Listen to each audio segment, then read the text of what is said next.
Good morning, student. We are going to start a new chapter of class 8th, that is chapter number 9, algebraic expression and identities. What are the expressions? Expressions क्या होते हैं? In earlier classes, we have already become the familiar with that algebraic expression or simply expression.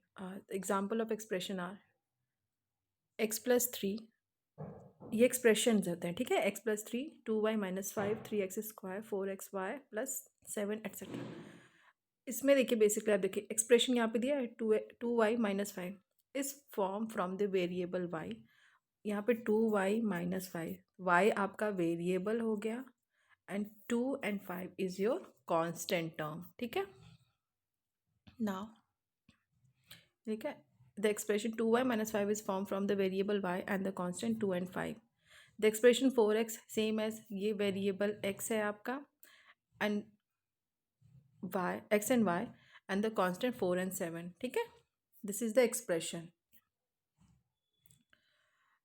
Now आपके इसमें जो दूसरा topic अब आता है terms factor and coefficient. Take the expression. पहले हम एक एक्सप्रेशन लेंगे 4x + 5.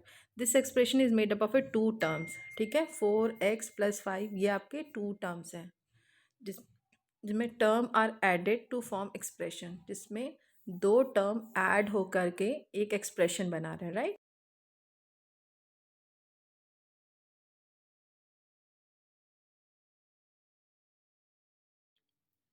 Term themselves can be form from the product of the factor. और जो ये टर्म है एक प्रोडक्ट ऑफ द फैक्टर्स भी हैं. ठीक है. मतलब 4 × x ये प्रोडक्ट है. बीच प्रोडक्ट मतलब मल्टीप्लाई होता है.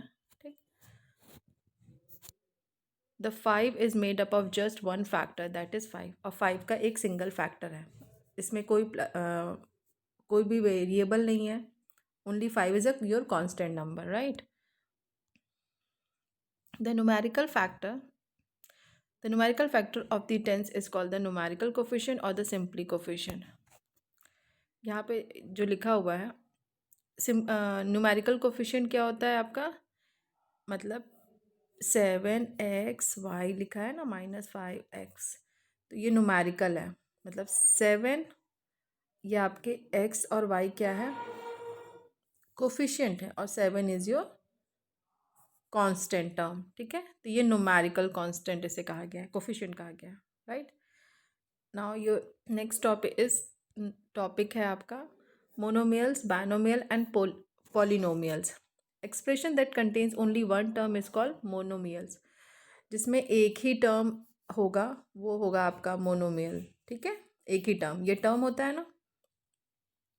बायनोमियल क्या होता है, जिसमें 2 टर्म्स आते हैं. Expression that constant term is binomial. अब बायनोमियल का एग्जांपल a + b 4l + 5. इसमें 2 टर्म्स हैं. ठीक है. प्लस इसमें क्या है, कांस्टेंट भी अवेलेबल है. यहाँ पे 1a + 1b ये दिस इज़ 4 और 5 यहाँ पे जो दिख रहा है ये आपका कांस्टेंट टर्म है. राइट. एंड ट्राइनोमियल्स में क्या होता है,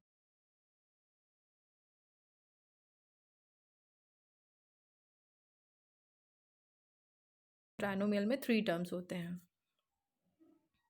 Okay, in general, expression containing one or more than terms with the non-zero coefficient variable having non-negative integers as exponent is called a polynomials. Okay, ax देखिए ये example देखिए a + b + c + d. इसमें कोई negative term नहीं है. Right. और मतलब negative term और नॉन ज़ीरो, इसमें कोई नॉन ज़ीरो वैल्यू भी नहीं है. तो जो नंबर ऑफ टर्म्स है यहाँ पे एक और एक से ज़्यादा है, that is called a polynomial. तो उसको हम लोग पॉलिनोमियल्स बोलते हैं. पॉलिनोमियल्स में बेसिकली क्या है, एक से ज़्यादा टर्म्स होने चाहिए प्लस उसमें नॉन ज़ीरो और नॉन नेगेटिव वैल्यू होनी चाहिए, तो उसे हम बोलेंगे पॉलिनोमियल्स. ओके. लाइक और अनलाइक टर्म्स में क्या है, look at the following expression. 7x 14x -13x 5x so on. ठीक है. ऐसे दिए नंबर. इसमें लाइक टर्म्स निकालना है हमें, तो 7x 14x -13x are the like terms. ठीक. अब आप देखिए 5x² -9x x square are the like terms, means यहाँ पे जो भी आपका सिंगल टर्म्स के वैल्यूज़ होंगे, सिंगल टर्म्स के वैल्यू होंगे विद देयर कोफिशिएंट, तो वो होंगे हमारे लाइक टर्म्स। अगर आपके पास 14x हो गया, 16x² हो गया, that is also a like terms, right. अब ये सारे जो वैल्यूज़ गिवन है आपके पास, ये अनलाइक टर्म्स में है, लाइक टर्म्स में भी नहीं है, तो हमें इसे लाइक और अनलाइक में डिफ्रेंशिएट करना पड़ेगा। Okay, addition and subtraction of algebraic expression. Algebraic expression basically, देखिए एक्सप्रेशन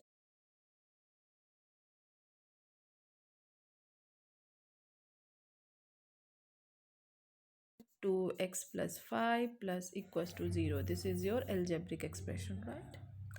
तो आप यहाँ पे देखिए, पहला जो एडिशन एंड सब्ट्रैक्शन में है, आपके पास एक्सप्रेशन दिया हुआ है 7x² - 4x + 5 9x - 10, ठीक है। हमने इसको सिंपली किया, अब इसको सॉल्व करना है हमें, मतलब बेसिकली प्लस करना है इसको। तो +5 - 10, ये दोनों आपका कांस्टेंट टर्म है, तो ये एक के साथ डिवाइड होगा, आई एम सॉरी, ये प्लस होगा, फिर 4x, मतलब आपको सिंगल टर्म ऐसे एक्स के साथ प्लस होगा, अगर x² है तो x² के साथ प्लस होगा, कांस्टेंट के साथ प्लस होगा, ठीक है। तो अब आप यहाँ पे देखिए +5 - 10, ठीक। तो जब हम इसको प्लस करेंगे तो हमारा -5 आएगा, राइट। -5 क्यों आएगा? क्योंकि -10 का साइन बड़ा है, दैट्स वाई -5 आएगा आपका यहाँ पे। फिर हमने क्या किया, 13 में से 9 किया, 5 आया, ओके। ये 7 आपका आया। सो नाउ, तो इसको जो हम सॉल्व किए तो हमारा ये वैल्यू आया, ठीक है। तो इसको इसी की तरह से सॉल्व किया जाता है, प्लस माइनस देख करके, ठीक है। किसकी वैल्यू बड़ी है, जब आप 9 में से 4 माइनस करोगे तो 5 ऑब्वियसली आएगा, ठीक है। और फिर आपका ये 7 वैल्यू आ गया। सेम एज दूसरा क्वेश्चन भी देख लीजिए आप, इसमें क्या, पहली वैल्यू है 7xy + 5yz - 3x², ठीक है। तो ये जिसकी वैल्यू, अगर एक्स की वैल्यू एक्स की जगह पे लिखेंगे, वाई की वैल्यू वाई की जगह पे लिखेंगे, ठीक है। अब यहाँ पे देखिए सिंगल 5x है, -5y है दूसरे क्वेश्चन में, तो उनको हम अलग अलग सेपरेट लिखते जाएंगे, फिर सॉल्व करेंगे, राइट।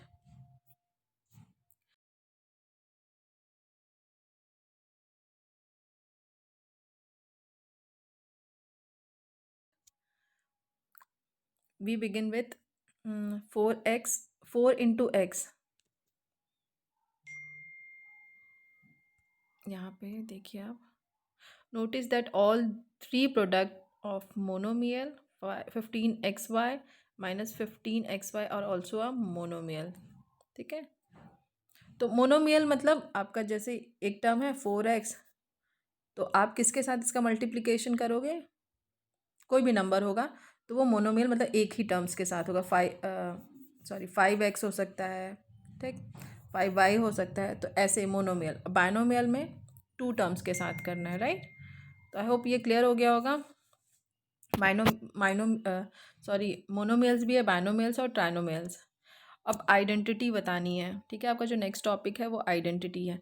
आइडेंटिटी में क्या है, आइडेंटिटी बेसिकली फॉर्मूला होता है a+b² a+b³ ये फॉर्मूलेज होते हैं ना, वो यहाँ पे बताना है आपको। LHS आप सबको पता है, LHS क्या होता है, लेफ्ट हैंड साइड, और RHS राइट हैंड साइड, ठीक है। अब एक एग्जांपल ले लो आप, यहाँ पे है consider the equality a+1 a+2, ये आपका है, ठीक है। We shall evaluate both sides of these equality of some values a and a, से a = 10। अब हमने a की वैल्यू के जगह पे 10 लिखा है, ठीक है। a+1 ये पूरी वैल्यूज़ लिख रहे हैं, हमने यहाँ पे वैल्यू पुट की, a की जगह पे 10, ठीक है, यहाँ पे भी 10, तो 10 + 1 11 इंटू 10 + 2 12, तो 132। अब RHS को सॉल्व करना है, तो RHS की वैल्यू क्या, a क्यू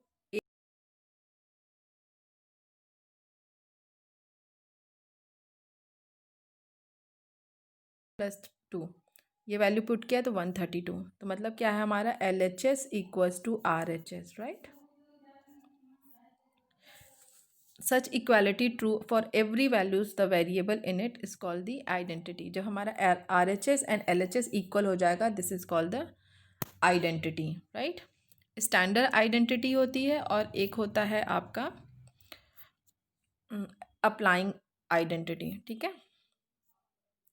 तो स्टैंडर्ड आइडेंटिटी में ये देखिए क्या है, ये देखिए पहले standard identity. We shall now study 3 identities which are very useful in our work. These identity obtained by multiplying binomial by another binomial, ठीक है। ये इसका फॉर्मूला है a+b का whole square, a² plus 2ab plus b²। इसको ये solve है, ठीक है, स्टैंडर्ड वैल्यू। और ये अप्लाइंग आइडेंटिटी,